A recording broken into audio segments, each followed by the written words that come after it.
ini berkumpul bersilaturahim ribuan saudara. Benar-benar saya merasakan aura-aura surgawi. Ya Allah, kita di sini bersilaturahim, bersolawat, berzikir, berdoa, ngaji. Saya jadi teringat ada sebuah hadis sahih Bukhari Muslim. Inna lillahi ta'ala malaikatan. Sesungguhnya Allah itu punya malaikat sayyarin yang ditugasi keliling bumi. Bahasa Inggrisnya the ngelencer. Jadi ada malaikat yang tugasnya ngelencer. Nyari apa dia? Ternyata mencari majelis-majelis taklim, mencari majelis-majelis zikir. Setelah didapati, para malaikat pada ngumpul. Jadi kayak gini, ini yang datang di majelis ini, manusianya dengan malaikatnya jauh lebih banyak malaikatnya. Percaya nggak?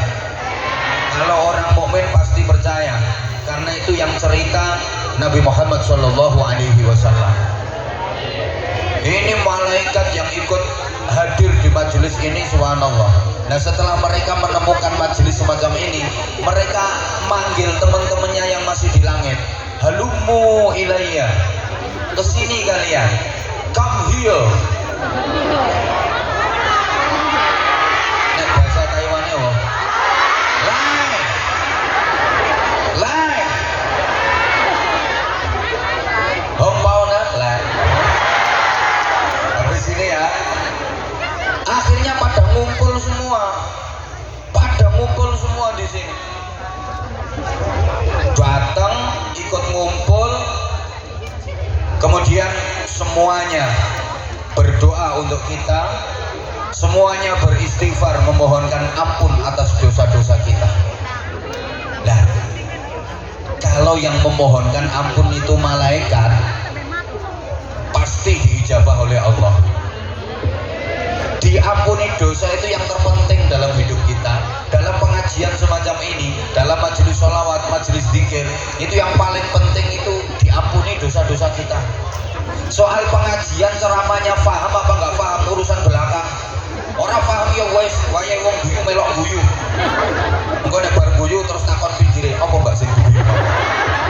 Ndak masalah.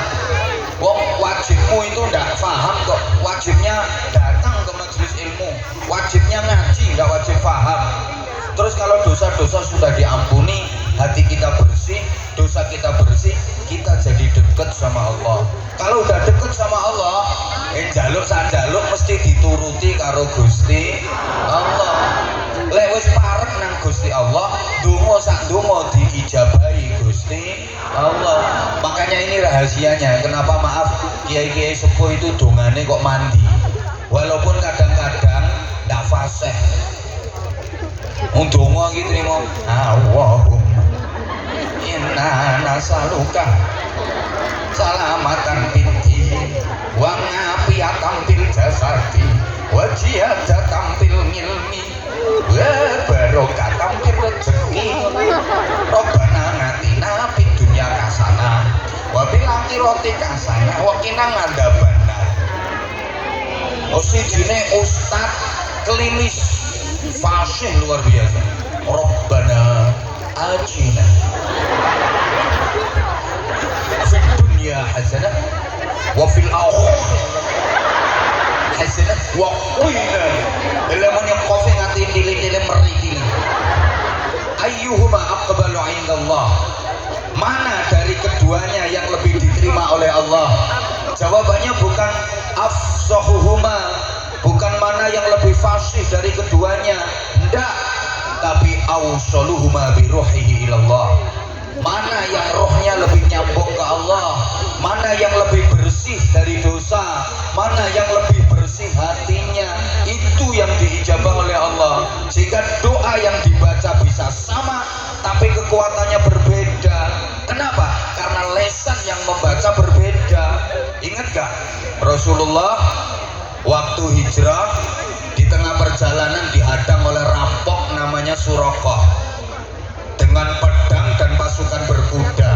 Rasulullah nggak bawa senjata, dihadang sama Suraqah, ditodong pakai pedang di leher beliau. Ya Muhammad, man a'ana, hai Muhammad, kalau udah kayak gini, siapa yang akan menolongmu? Nabi menjawab, tirukan sama-sama, Allah. Bareng. Sekali lagi, sekali lagi yang ikhlas. Mendengar Allah yang keluar dari lisan Rasulullah, pedang Suraqah jatuh, Suraqah pingsan, bahasa Inggrisnya the kelenger, hampir 1 jam nggak sadarkan diri, megap-megap karena mendengar Allah yang keluar dari lisannya Rasulullah. Ayo coba sampean mas, kamu lagi jalan ditodong orang pakai pisau di perut sampean, ayo siapa yang akan menolongmu? Jawab Allah. Insya Allah amblesnya malah juru.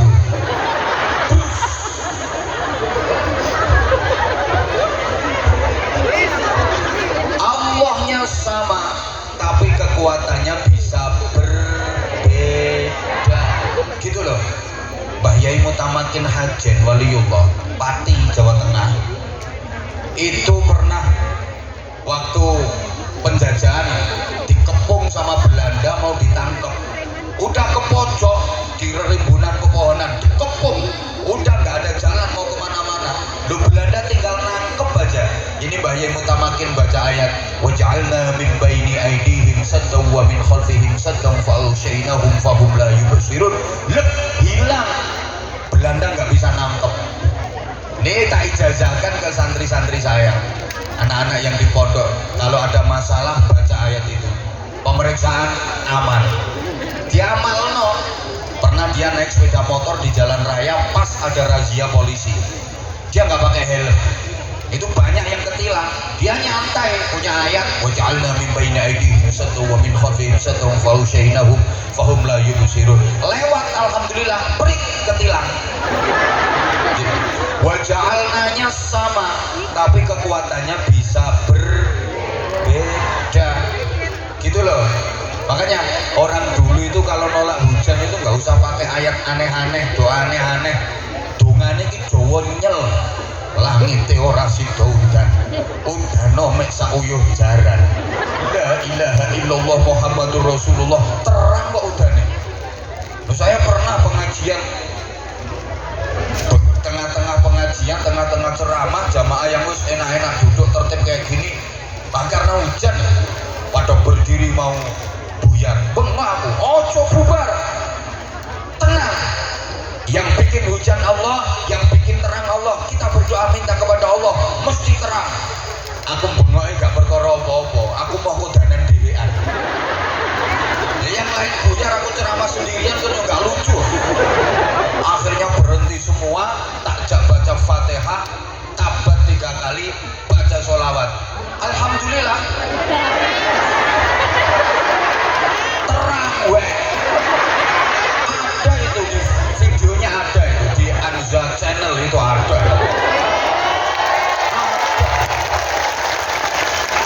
Makanya saya kalau ngaji di daerah situ sekarang pegel nyuwuk saya. Nah, semua orang bawa air wadah botol, abah minta berkahnya, abah minta doa anak saya mau ini. Oh, sampai kentekan abah. Memang kayak gitu, tapi pernah juga kayak gini, tendai lengkap, hujan tajak Fatihah, tabat ping 3, terus sholawat, tambah deres. Akhirnya aku lagi ngaji daerah kono suwukku gak payu blas. Nah, masyarakat kita ini memang kayak gitu. Nah, doanya sama tapi kekuatannya berbeda. Karena apa? Hayatun ruhaniyahnya yang tidak sama. Allahumma sholli ala Muhammad. Allahumma sholli ala Muhammad. Mohon maaf, tongkatnya Mbah Yai Khalil Bangkalan itu diserahkan ke Mbah Hasyim Asy'ari, perantaranya Mbah As'ad Syamsul Arifin Situbondo. Itu jadi NU, organisasi terbesar di dunia, organisasi keagamaan dan kemasyarakatan terbesar di dunia, diilhami dari tongkatnya Mbah Yai Khalil Bangkalan. Ayo coba, tongkatnya Nabi Musa, ayo pukulkan ke Laut Merah, jedek, terbelah, dilempar ke lapangan, gede keloket menguntal membadok itu dan menyaklok ulo-ulo gaweane tukang sihir Fir'aun. Nah, itu yang hebat bukan tongkatnya tapi yang pegang tongkat siapa? Nabi Musanya yang hebat. Loh, misalnya yang pegang tongkatnya Nabi Musa itu kok kuwi sing ora hafal kunut kuwi.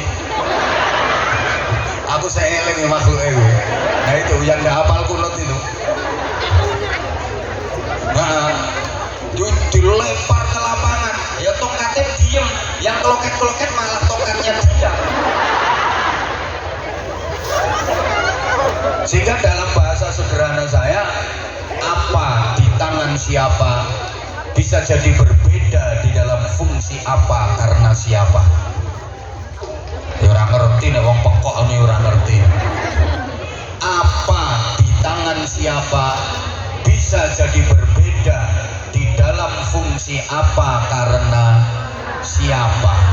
Loh, tongkat di tangan Nabi Musa dengan tongkat itu di tangan sing gak hafal kunut kuwi, fungsi dan kekuatannya bisa jadi berbeda. Allahumma sholli ala Muhammad. Allahumma sholli ala Muhammad. Nah, ini saya lanjut ya, fadilahnya ngaji kayak gini. Makanya saya salut 29 tahun FKKB WIT. Singkatan kok akeh bener. Ini awang-awang cerdas yo angel ngapalno ngene iki. FKKB WIT. Singkatannya dawa-dawa. Ini supaya lebih semangat terus ngajinya. Di samping dosa-dosanya diampuni oleh Allah, dan itu yang terpenting. Halo. Sarana termudah masuk surga bagi sampean itu yang ngaji. Karena mohon maaf ya, kalau lihat dapuran model kayak gini, potongan model kayak gini, mau masuk surga lewat jalur tahajud gak mungkin. Wajahmu ini wajah buret, gak mungkin lah. Lek potonganmu kepengin mlebu swarga lewat jalur tahajud gak mungkin. Iki sing potongan sebelah ini. Yang sebelah sini mau masuk surga lewat jalur puasa terus kayaknya berat wong lemu-lemune ngono. Wong ning ngali poso ya ora kok gembrot-gembrot ngene iki. Eman ayu brot. Sampean yang sebelah sini yang cantik-cantik ini. Tapi pekok.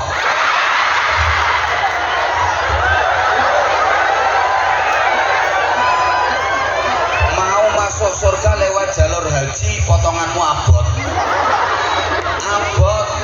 Wong duitmu sering mbok kirimno gendaanmu sing nang Korea.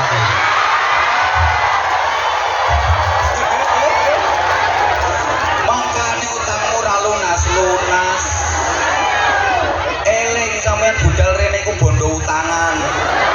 Duit diambur-amburno kena lanangan.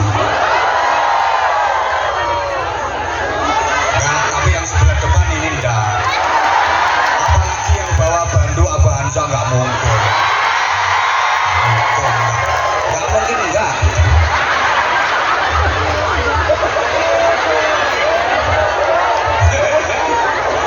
Nah, terus yang paling mudah, sarana termudah masuk surga ya lewat jalur tholabul ilmi dengan jaminan man salaka thoriqan yaltamisu fihi ilman sahhalallahu lahu thariqan ilal jannah. Siapa yang menempuh perjalanan menuju ke satu tempat untuk menuntut ilmu, untuk ngaji, maka dimudahkan baginya jalan menuju ke surga.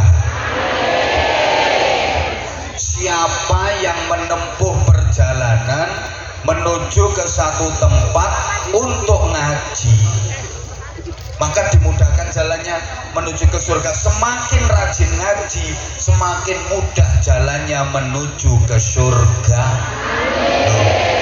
Lah gitu ngaji belum selesai kok mulih kaya kuwi lho terus sampe piye?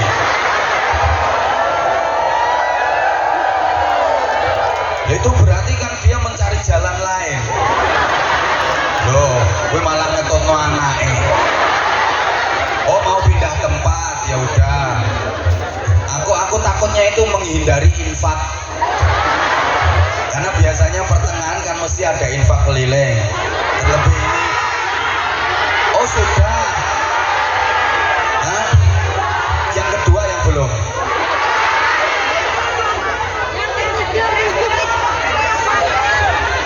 Sudah. Oh yang ketiga belum. Sudah 2 kali. Udah 2 kali kok. Ya udah. Hah?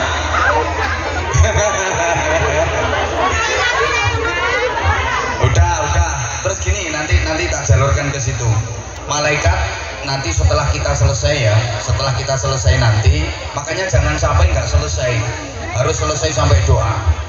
Setelah selesai ini nanti malaikat balik, terus ditanya sama Allah, min aina jitu wa huwa a'lam. Di hadis itu disebutkan Allah bertanya, kalian dari mana? Padahal Allah sudah tahu. Tapi Allah nanya.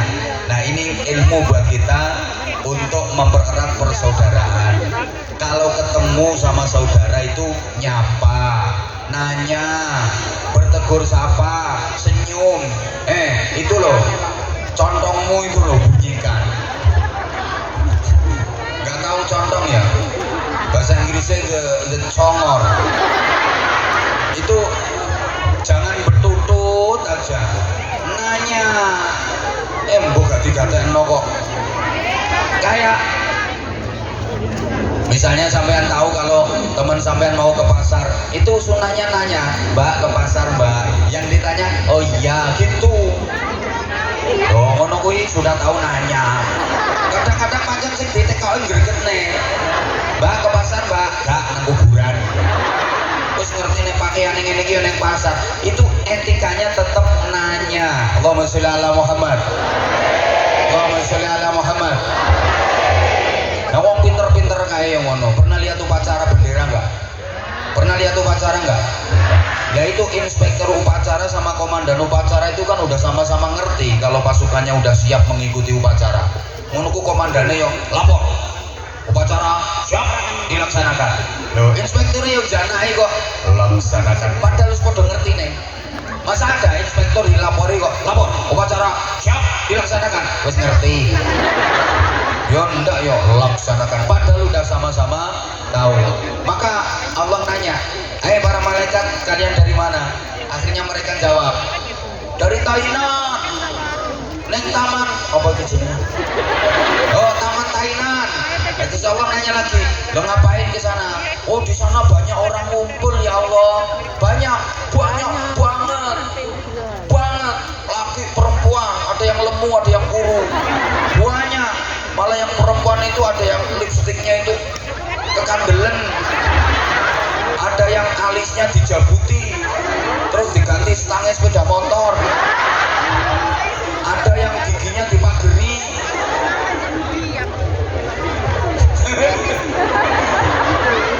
Pokoknya banyak banget. Terus Allah nanya, ngapain orang-orang pada ngumpul? Mereka sholawatan, zikir, doa, dan ngaji.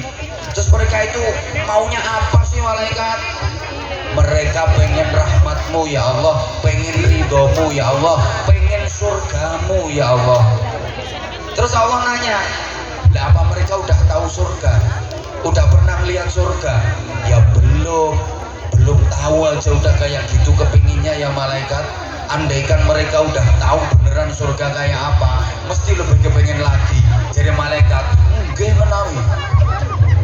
Belum tahu aja udah kayak gitu kepinginnya, apalagi kalau bener-bener sudah tahu.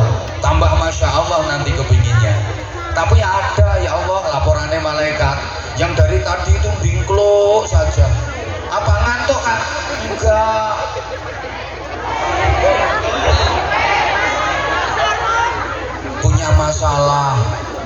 Masalahnya apa? Terus disebutkan sama malaikat. Udah, Allah kemudian berkata kepada para malaikat, ishadu ya malaikati, saksikan wahai para malaikat, aku ridho kepada mereka semua yang ngajinya sampai selesai. Nah ini belum selesai kok udah berdiri. Saksikan wahai para malaikat,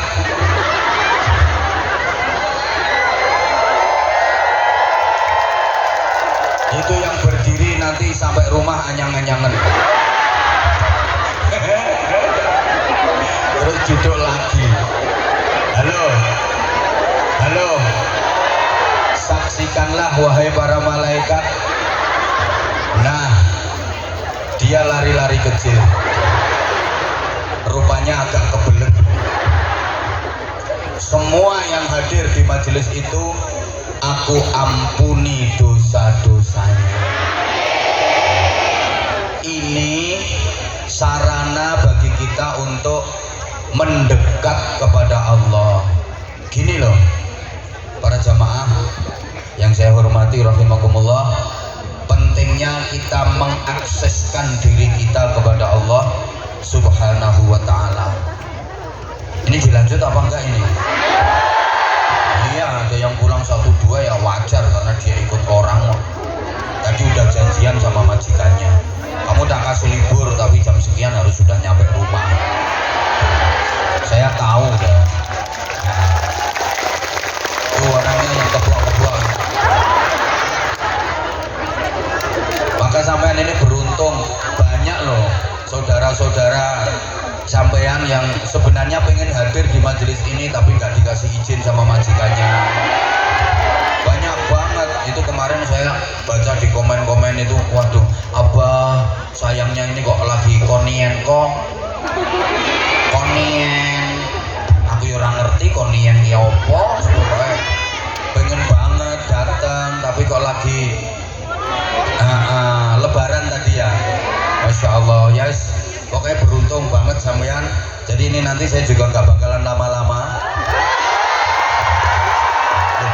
Kan kita belum bagi-bagi sarung, belum apa, saya tak cerita dulu. Dengerin toh. Jalan yang pertama bagi sampean untuk paling gampang masuk surga tadi apa? Sarung gundul. Cakir atau bener tadi? Guys kunut ora hafal. Halo. Jalan yang pertama tadi apa? Ngaji. Bagus, bagus. Pokoknya jangan error kayak utek kecah kuwi. Nah, sekarang jalan yang kedua. Tolong perhatikan. Ada seorang sahabat, ini dia ngerasa apa ya? Dia ngerasa keibadahnya itu kurang semangat. Pokoknya kalau disuruh rutin tahajud tiap malam nggak kuat. Disuruh puasa terus juga nggak mampu.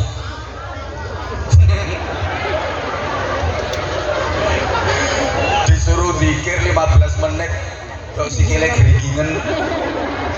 Nah, ini dia matur gini sama Rasulullah. Ya Rasulullah, saya ini lemah. Saya tahu dalam Islam banyak amal-amal yang menghasilkan pahala besar, yang mendatangkan rahmat dan ridha Allah, yang bisa mengantarkan manusianya menuju ke surga. Lah saya ini orangnya nggak kuatan ya Rasulullah. Tolong akhbirni ya Rasulullah, berikan aku kabar, tolong kasih aku pelajaran, amalan, satu amal saja yang ringan, mudah, pokoknya amalan sing enteng, gampang lakonane, tidak memberatkan, tidak merepotkan. Kalau aku kerjakan, aku bisa mengalahkan orang-orang yang ahli ibadah, yang tahajud tiap malam, orang-orang yang ahli puasa, orang-orang yang ahli berjuang, ahli ibadah apapun, pahalanya bisa kalah sama aku, dan aku bisa membalap mereka kelak di surga. Aku lebih duluan masuk surga dibanding dengan mereka. Ini kan nakalan tuh ini. Pokoknya pikirannya koyo bocah kuwi. Jaluk amal sing enteng lakonane, gampang, ora abot, ora repot, tapi hasilnya gede. Bisa mengalahkan orang-orang yang ahli ibadah, bisa mengalahkan orang-orang yang ahli qiyamul lail, bisa mengalahkan pahala dari orang-orang yang ahli jihad. Kemudian Nabi tersenyum dan Nabi berkata, gampang. ada amalan yang mudah dan ringan yang pasti kamu mampu, tapi persoalannya kamu mau apa enggak. Kalau amalan itu kamu lakukan, pahalamu bisa mengalahkan orang-orang yang ahli ibadah. Apa itu ya Rasulullah? Nabi menjelaskan, ayyakuna lisanuka rotban bidzikrillah.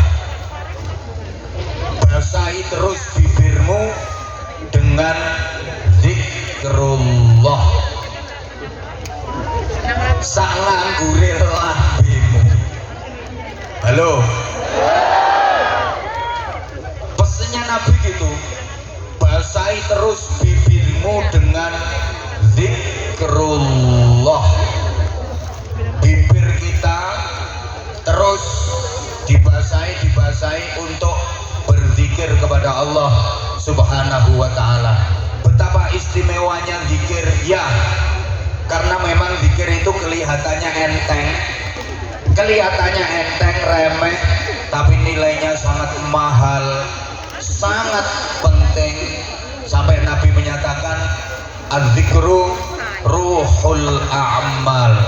Zikir itu adalah rohnya amal, nyawanya semua amal. Jadi semua amal itu ibarat jasad, zikir adalah nyawanya. Amal apapun, mau itu sholat, mau itu zakat, mau itu puasa, mau itu haji, kalau nggak ada zikrullahnya, kalau nggak ada zikirnya, itu ibarat jasad tanpa nyawa. Berarti nilainya sama dengan patung, sama dengan boneka, bahasa Inggrisnya the golean.